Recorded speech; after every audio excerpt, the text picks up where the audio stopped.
નમસ્કાર વિદ્યાર્થી મિત્રો, એસએન વિદ્યાલય દ્વારા સંચાલિત ઈ લર્નિંગ કાર્યક્રમમાં ફરી એકવાર આપ સર્વેનું હાર્દિક સ્વાગત કરું છું। ધોરણ 8 ની અંદર આપણે 6 પાઠ જોયા। આજે એક થોડું ટ્વિસ્ટ છે કે 7મો પાઠ અત્યારે આપણે સ્કીપ કરીએ છીએ, કારણ કે એ પાઠનું નામ છે સોચ અપની અપની, ચેપ્ટર નંબર 7 સોચ અપની અપની।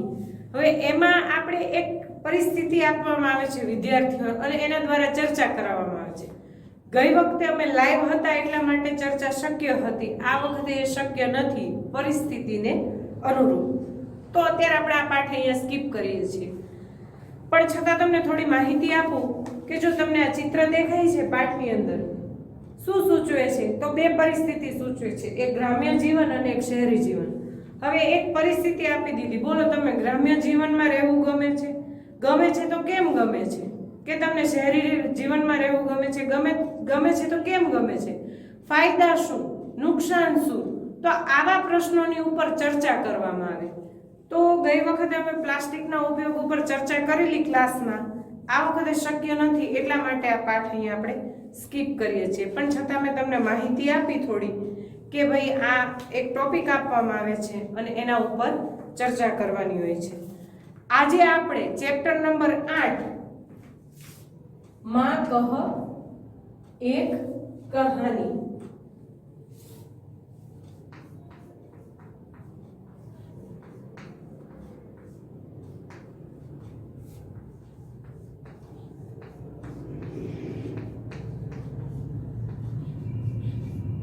માં કહ એક કહાની કાવ્ય છે આ, પણ કેવું કાવ્ય? તો આ જે કાવ્ય છે એ સંવાદ કાવ્ય છે। કેવું? સંવાદ કાવ્ય ખરું, પણ કાવ્યની અંદર તમે ક્યારે સંવાદ નહીં જોયા હોય। હવે સંવાદ એટલે શું? તો કે કાવ્ય ખરું પણ નાટક જેવું કાવ્ય। નાટક હંમેશા સંવાદ શેમાં જોવા મળે? આપણને નાટકમાં જોવા મળે। તો આ કાવ્ય એક અનોખું કાવ્ય છે, માં કહ એક કહાની। માતા પોતાના બાળકને એક વાર્તા કહે છે। આપણા ભારતની અંદર અનેક ધર્મ પાળતી પ્રજા વસે છે, એમાં ખાસ કરીને બૌદ્ધ ધર્મ પાળતી પ્રજા જે છે એમનું એવું માનવું છે કે જીવ દયા એ સૌથી મોટો ધર્મ છે। તો આપણું આ કાવ્ય છે એ પણ ભગવાન બુદ્ધના જીવન ઉપરથી છે। જોઈએ આગળ। આ કાવ્યના લેખક છે મૈથિલી શરણ ગુપ્ત।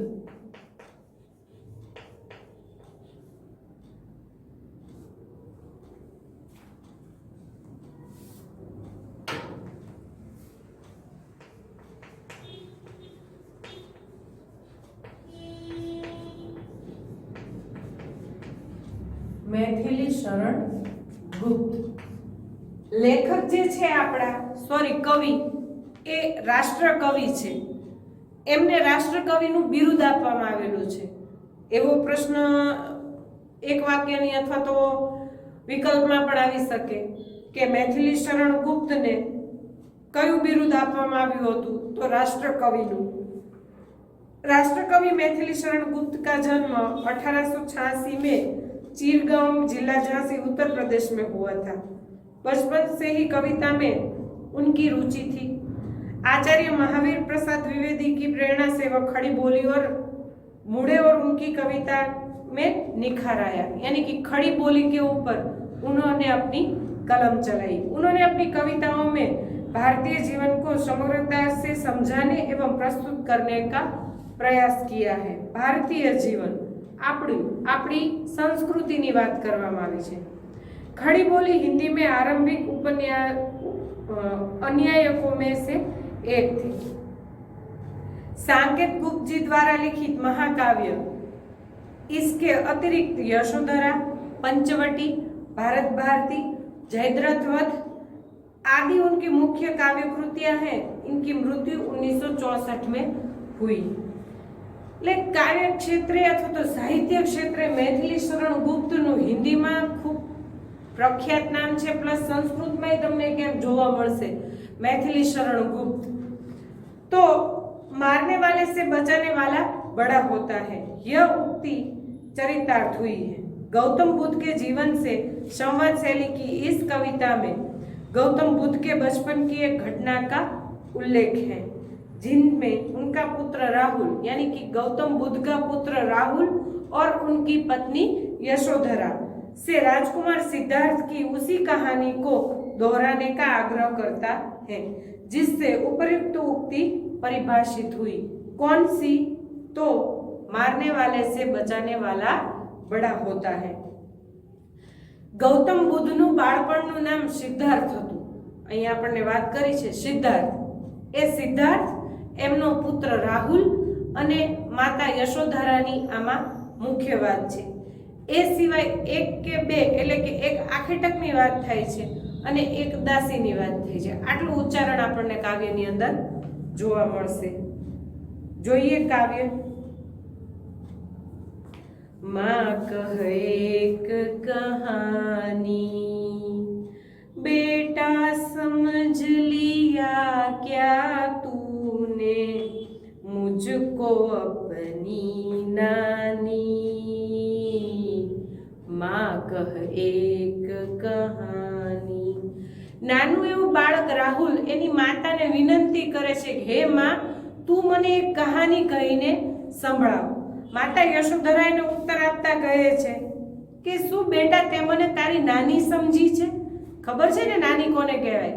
તો મમ્મીના મમ્મીને નાની કહેવાય અને પપ્પાના મમ્મીને દાદી કહેવાય। તો અહીંયા યશોધરા કહે છે કે શું તે મને તારી નાની સમજી છે જો હું તને વાર્તા કહું? છતાં રાહુલ જીદ કરે છે કે ના માં તું મને એક વાર્તા કહે।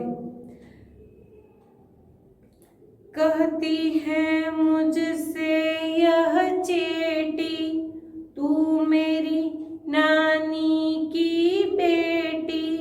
कह माँ कह लेटी ही लेटी, राजा था या रानी।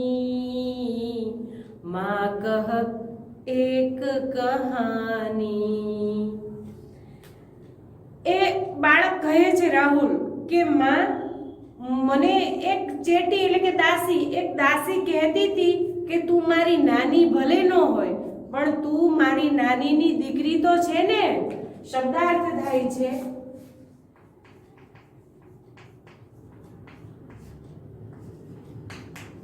ચેટી यानी દાસી। એ બાળક કહે છે કે ભલે તું મારી માં ન હોય પણ એક દાસી મને કહેતી હતી કે તું મારી નાનીની દીકરી છે, માટે માં તું મને એક કહાની કહે ને। કશો વાંધો નહીં, તું બેઠા બેઠા ન કહી શકતી હોય તો ચલ ને માં તું લેટા લેટા સૂતા સૂતા મને એક સરસ મજાની વાર્તા કહે ને માં। એ વાર્તામાં રાજા હતો કે રાણી? પણ માં મારે એક વાર્તા સાંભળવી છે જે તું મને કહે। तू है हठा मान धन मेरे, सुन उपवन में बड़े सवेरे। तात भ्रमण करते थे तेरे, जहाँ सुर भी मन मानी। जहाँ सुर भी मन मानी, हाँ माँ यही कहानी। एनी माँ कहे छे तू हठी, हठी एटले जिद्दी, तू हठी।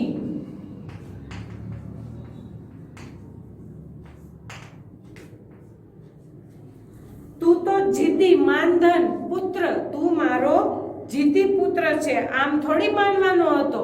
तो सांभळ हूँ तने एक कहानी कहूं छूं। एक दिवस बहुत वहेली सवारे बड़े सबेरे उपवन में यानी कि बगीचे में तेरे पिताजी भ्रमण कर रहे थे। मानधन यानी पुत्र। तमने अमुक अमुक संस्कृत शब्द जोवा मळशे कारण के मैथिली शरण गुप्तનું સાહિત્ય સંસ્કૃતમાં પણ છે। ઉપવન, बगीचा। बड़े सवेरे तेरे पिताजी बगीचे में भ्रमण कर रहे थे। उस समय बगीचे में चारों ओर सुरभि यानी खुशबू, चारों ओर मनपसंद खुशबू फैली हुई थी। सुरभि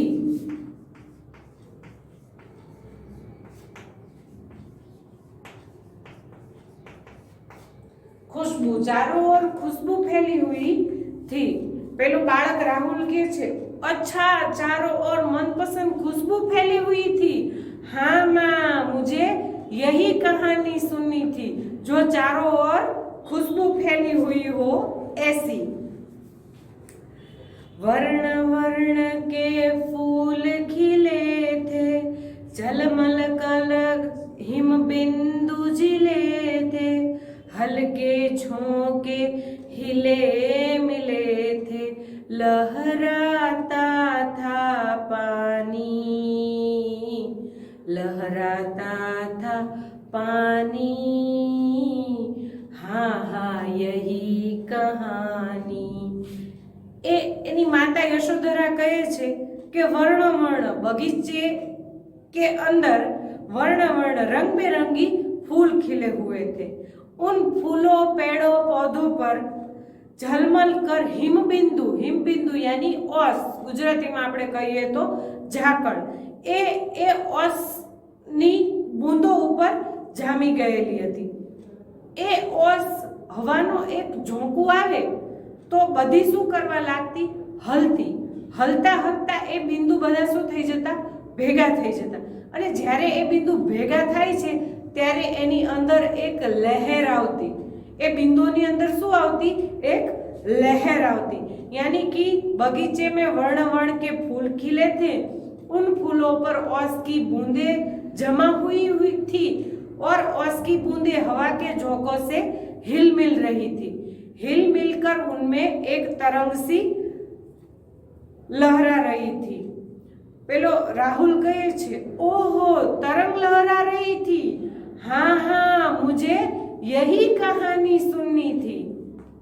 आगे बढ़ते हैं। गाते थे खग कल कल स्वर से, सहसा एक हंस ऊपर से, किरा बिधत होकर खग सर से, हुई पक्ष की हानि, हुई पक्ष की हानि, करुणा भरी कहानी। माता यशोधरा कहे छे कि ए समय, उस समय पक्षी जो है वो मधुर स्वर में गा रहे थे। खग यानी पक्षी,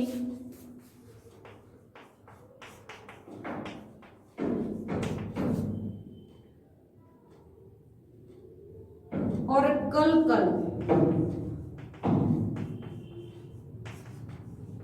यानी मधुर स्वर, मधुर स्वर में पक्षी गा रहे थे। अचानक ही एक सहसा यानी अचानक, अचानक ही एक हंस ऊपर से घायल होकर नीचे गिरा। बिधत एटले बींधा हुआ, बिधत एटले बींधा हुआ। ये लखी लो, बिधत बींधा हुआ यानी कि उसकी जो पंख है वो बिंध गए हैं। किससे? वो शिकारी के बाण से, तीर से। तो बिंधा हुआ एक पक्षी अचानक ऊपर से गिरा। उस पक्षी की जो पंख है उसका, वो पंख में हानि हुई थी, यानी कि जो बाण था वो उसके पंख में लगा हुआ था। राहुल अचानक ज आવું સાંભળીને राहुल કહે છે, ओहो जो पक्षी है उसकी पंख को हानि हुई। ओहो तब तो यह करुणा भरी कहानी है, यानी कि बहुत दया आने वाली कहानी है। करुणा यानी दया। यह दया आए ऐसी कहानी है। आगे देखते हैं। चौंक उन्होंने उसे उठाया, नया जन्म सा उसने पाया, इतने में आंखें टक आया, लक्ष्य सिद्धि का मानी, लक्ष्य सिद्धि का मानी, कोमल कठिन कहानी। ए अचानक पड़ी એટલે तेरे जो पिताजी हैं वो चौंक गए। चौंक कर उसे उठाया और उसके शरीर पर प्यार से उन्होंने हाथ लगाया तो उस हाथ के छूने से उस पक्षी का जैसे कि नया जन्म हुआ हो वह वैसे तुम्हारे पिताजी की ओर देखने लगा। इतने में अचानक एक आखेटक यानी शिकारी वहां पर आया। उसने कहा कि यह मेरा शिकार है, मेरा लक्ष्य, मेरा निशाना है जो मैंने ताना था। वो उस अपने लक्ष्य यानी कि निशाने पर अभिमान करने लगा। आखेटक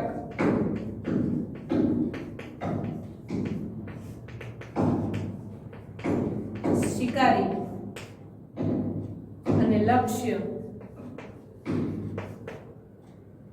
यानी નિશાના એણે જે નિશાન સાધ્યું હતું પક્ષી ઉપર એનું એ અભિમાન કરવા માંડ્યો કે આ મારું પક્ષી છે, મારું જે લક્ષ્ય હતું એ સિદ્ધ થયું છે। બાળક રાહુલ કહે છે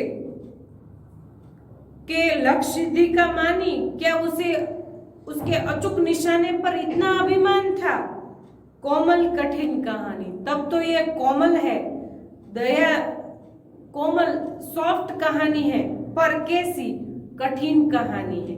यानी कि हंस का जो दुख है वो मुझे भी महसूस हो रहा है, ऐसी कहानी है। मांगा उसने आहत पक्षी तेरे तात किंतु थे रक्षी, तब उसने जो था खग भक्षी हठ करने की ठानी, हठ करने की ठानी, अब बढ़ चली कहानी। वो जो आखेटक आया था उसने अपना आहत यानी घायल पक्षी मांगा।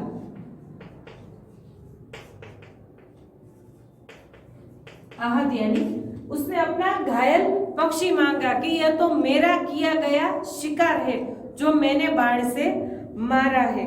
पर तेरे पिताजी भी कहाँ मानने वाले थे, क्योंकि वो तो घायलों की रक्षा करने वाले थे। उन्होंने वो जो खग भक्षी यानी कि पक्षियों का मांस खाने वाला था उसने हठ कर दी कि मुझे अपना शिकार वापस दे दो। और तेरे पिताजी भी हठ पर अड़ गए कि मैं यह शिकार तुम्हें नहीं दूंगा क्योंकि मैं इसकी रक्षा करूंगा। हट करने की ठानी, ओहो हो, तभी तो बात जो है बहुत बढ़ गई। अब बढ़ चली कहानी, तब तो कोई मानने वाला नहीं था। अब बात आगे ही आगे बढ़ती जा रही थी। हुआ विवाद सदय निर्दय में, उभय आग्रही थे स्व विषय में। गई बात तब न्यायालय में, सुनी सभी ने जानी, सुनी सभी ने जानी, व्यापक हुई कहानी। इस दयालु और निर्दय यानी कि एक तरफ आकेटक था और दूसरी तरफ राजा सिद्धार्थ थे, इस दोनों में बहस छिड़ गई कि बचाने वाला बड़ा है या मारने वाला। तो विवाद छिड़ गया कि बचाने वाले और मारने वाले में बहस होने लगी तो कौन बड़ा है, बचाने वाला या मारने वाला। एक भी बात नहीं मान रहे थे, दोनों अपनी जिद पर कायम थे, इसलिए न्यायालय की जरूर पड़ी। वो अपने विवाद पर अड़े रहे, इसलिए बात कहाँ तक पहुंची, न्यायालय तक पहुंची। और सभी जो राज्य के वासी थे उन सभी लोगों को यह बात सुनी और उन्होंने देखी भी। बालक राहुल कहता है, ओहो, सभी ने सुनी और देखी भी, तब तो चारों ओर फैल गई होगी बात, नहीं? एनी माने पूछे छे व्यापक, चारों ओर व्यापक हुई कहानी, तो आ बात चारे तरफ फैलाई गई हशे।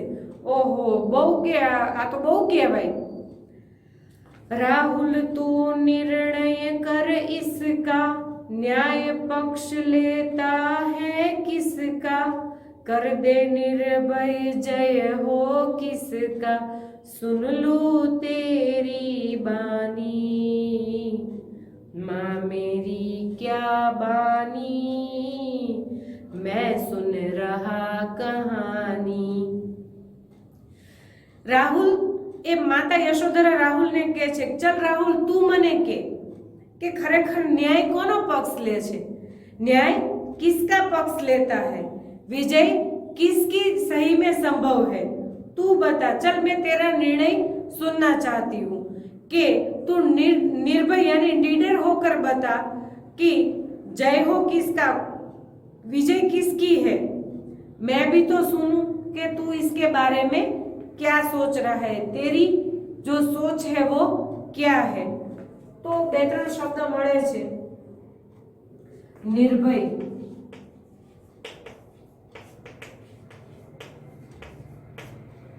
નિડર,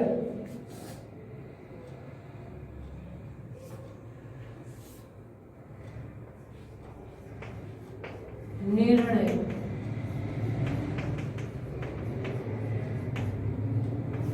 ફેસલા અને બાની यानी वाणी। ए यशोधरा कहे छे चल हवे तू तारा मोड़े सांभळवा मांगू छू के पक्ष जे न्यायनो पक्ष छे ए कोना तरफी हशे, के मारवा वाळा तरफी हशे के बचाववा वाळा तरफी हशे। हूँ पण ઈચ્છું છું કે તું જે વાર્તા સમજ્યો છે સાચી સમજ્યો છે કે નહીં। પેલો બાળક રાહુલ કહે છે, માં હું શું તને કહું, હું શું તને બોલું, હું તો ફક્ત આ વાર્તા સાંભળતો હતો, मैं सुन रहा कहानी, હું કઈ વિચારતો નથી, હું સમજ્યો નથી કે શું કહું એમ। આગળ, કોઈ નિરપરાધ को मारे तो क्यों अन्य न उसे उबारे, रक्षक पर भक्षक को वारे, न्याय दया का दानी, न्याय दया का दानी, तूने सुनी कहानी। ए बाळक कहे छे एनी माताने કે મારા મત મુજબ જો તમે મને પૂછતા હોય તો હું એવું કહીશ કે કોઈ જો નિરપરાધી એટલે કે જેણે અપરાધ જ નથી કર્યો એવા વ્યક્તિને જો કોઈ મારે તો સામે જોવાવાળો વ્યક્તિ કેમ નહીં એને બચાવે, શું કામ ન બચાવે, એનો હક છે બચાવવાનો।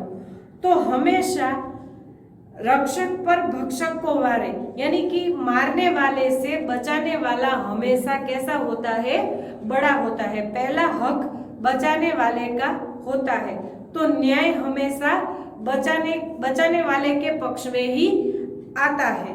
तो न्याय दया का दानी, तूने भी माना कि न्याय बचाने वाले के पक्ष में ही आता है।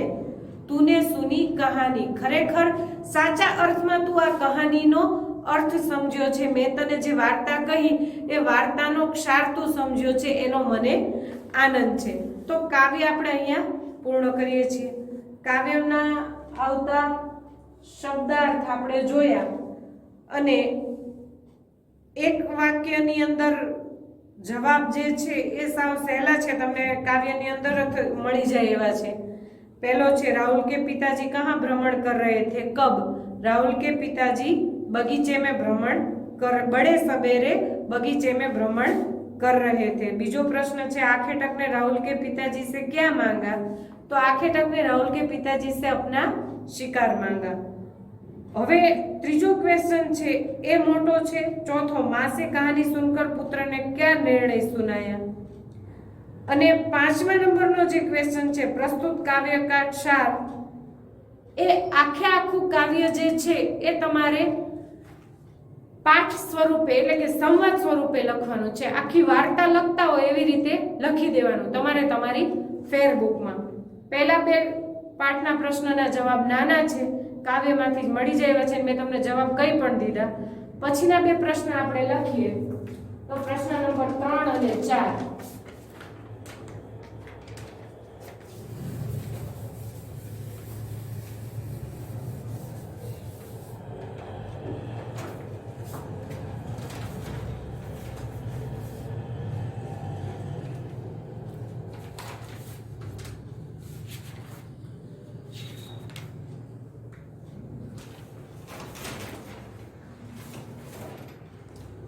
उपवन की शोभा कैसी थी।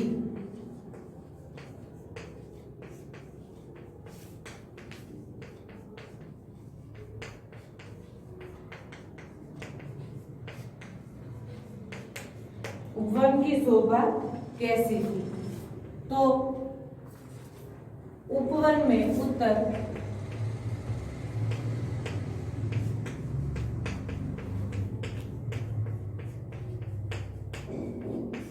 तरह तरह के रंग बेरंगी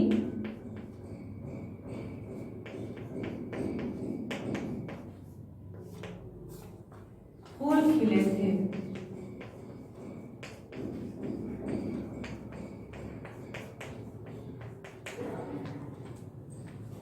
उन पर ओस की बूंदें चमक रही थी।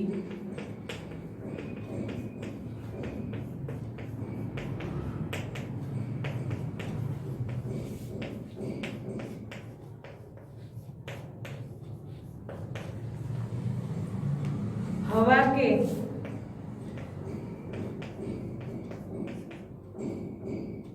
हल्के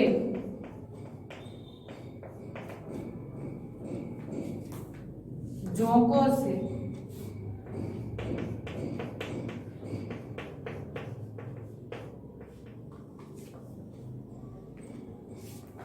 जब वे बूंदें एक दूसरे से मिलती थी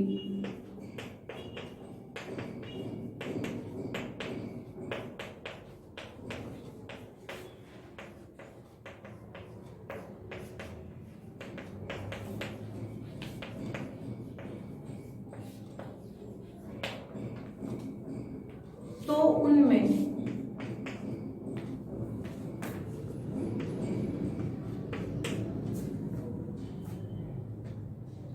लहर सी उत्पन्न हो जाती थी।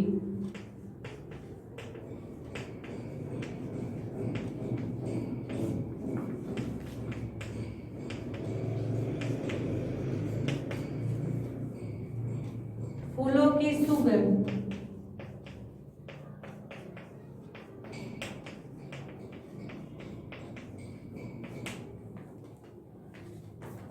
सारे उपवन में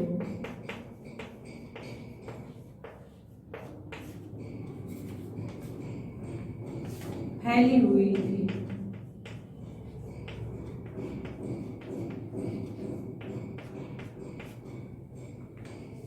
इस प्रकार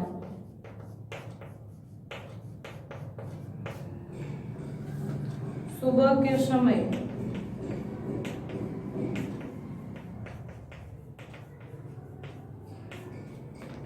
उपवन की शोभा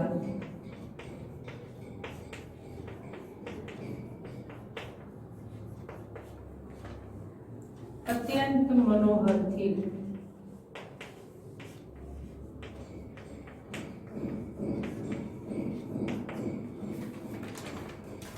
उपवन की शोभा कैसी थी? तो उपवन में तरह तरह के रंग बिरंगे फूल खिले थे। उन पर ओस की बूंदें चमक रही थी।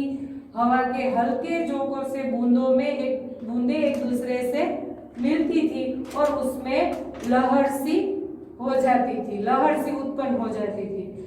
फूलों की सुगंध चारों ओर फैली हुई थी। इस प्रकार सुबह के समय उपवन की शोभा अत्यंत मनोहर थी। स्क्रीनशॉट लेकर रख लीजिए। Question number 4।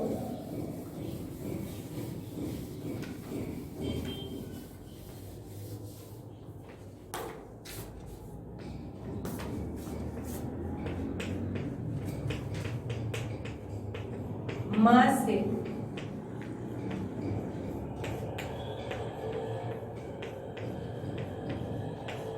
कहानी सुनकर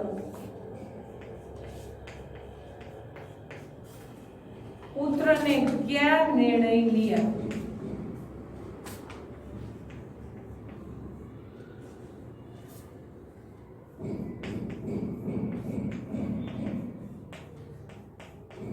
सुनाया।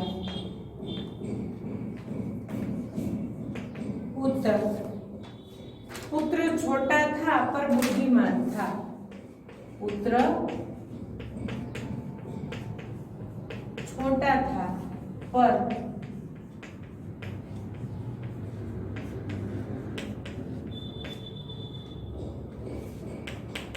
बुद्धिमान था। माँ से कहानी सुनकर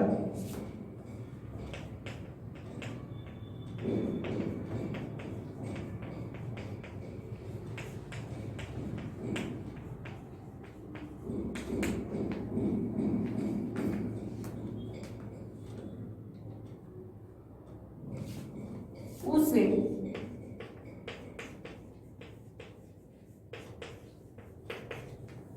पक्षी के प्रति सहानुभूति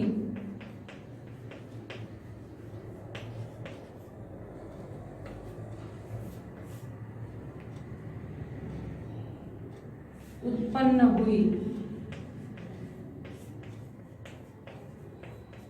सहानुभूति उत्पन्न हुई। उसने कहा कि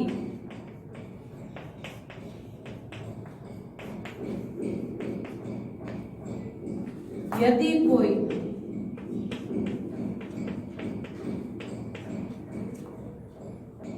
किसी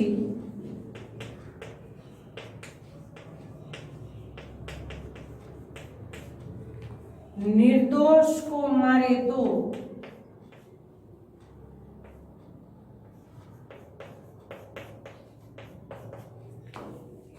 दूसरा उसे क्यों न बचाए।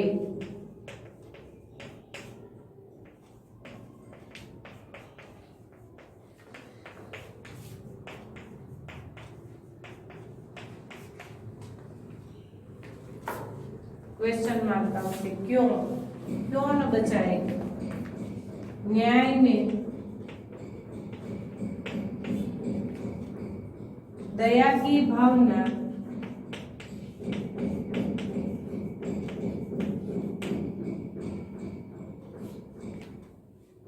होनी चाहिए।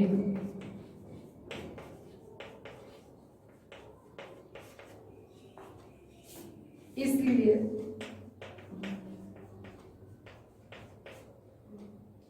रक्षक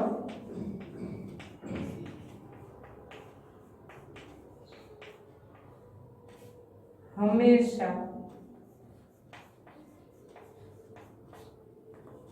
भक्षक से